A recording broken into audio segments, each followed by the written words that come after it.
DIYDork.com, and today I want to show you a quick and easy way to recover a seat cushion.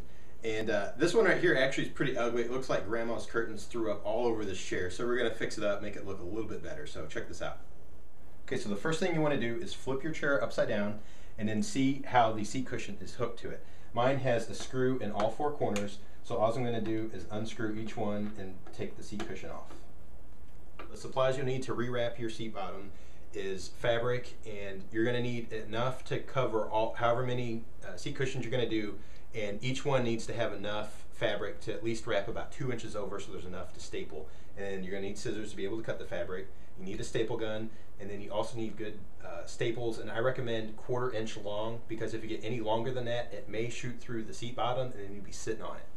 Right now what you need to do is lay out your fabric on your work surface or on the ground or wherever, and lay out in the direction that you want the print to go. Mine, I want it to go sideways. So then turn your seat cushion upside down and lay it on there and kind of even it out so that there's enough work room to be able to wrap it around. And then you just take your scissors and you're going to cut and make sure there's at least 2 inches. I'm going to cut about 3 inches all the way around. So I'll just cut it out.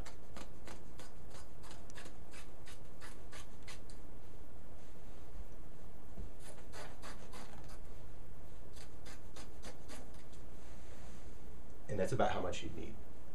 To wrap your seat cushion, you make sure that your fabric is flat on the ground, there's no wrinkles, and then you also want to line up your seat cushion upside down with the pattern if that's up to you. My chevron is running this way, but it's actually off from the cuts from the store, so that's why it might look a little bit wonky, but I'm making sure that it's completely lined up with the pattern.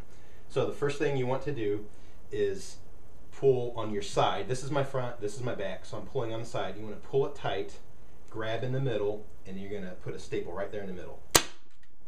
Then what you're going to do is you're going to grab the opposite side. You're going to pull really tight right in the middle and keep it tight and put a staple there. Then you're going to finish each side about every 2 or 3 inches with another staple and pulling tight each time you put one down.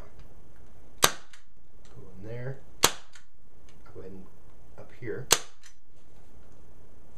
And then pull tight back here.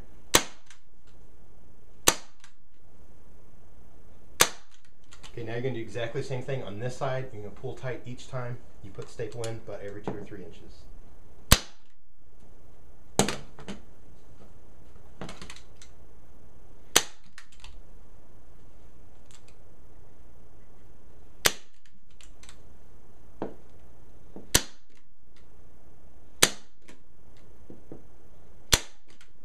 Okay, now what you want to do is you want to start on the front, and you're going to pull it tight in the middle and do the same thing. Put a staple right in the middle, hold it tight. Then you're going to grab right over here in the back in the very middle, pull as tight as you can, drop another staple there. Then you're going to do exactly the same thing, about every 2 or 3 inches, put in a staple and keep it tight.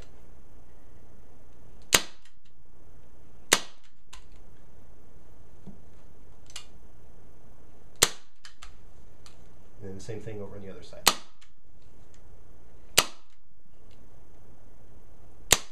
For now, I'm keeping my corners loose, because I'll show you what I'll do in a minute.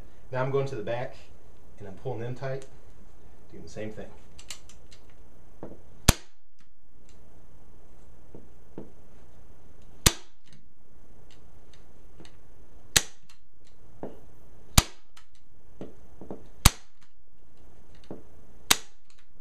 Okay, now to finish your corners, what I like to do is pull them down and kind of fold them to make them look a little bit nicer, flatten them out, whatever it takes to make them look decent. And then drop a couple staples. I go from the corner back.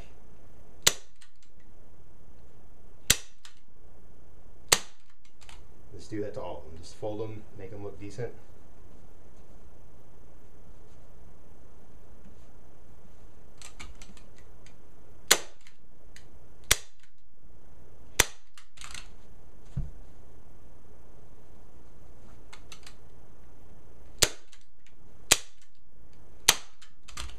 Okay, last one. This one might want to, the corner is a little loose, so I'm pulling this one tight. I'm going to go ahead and drop one here, and then fold the corner down.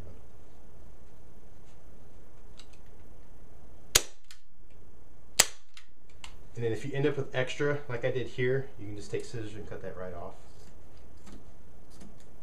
And you may want to do that everywhere. Just kind of go around, and if there's a lot extra, just cut it all off and smooth it out.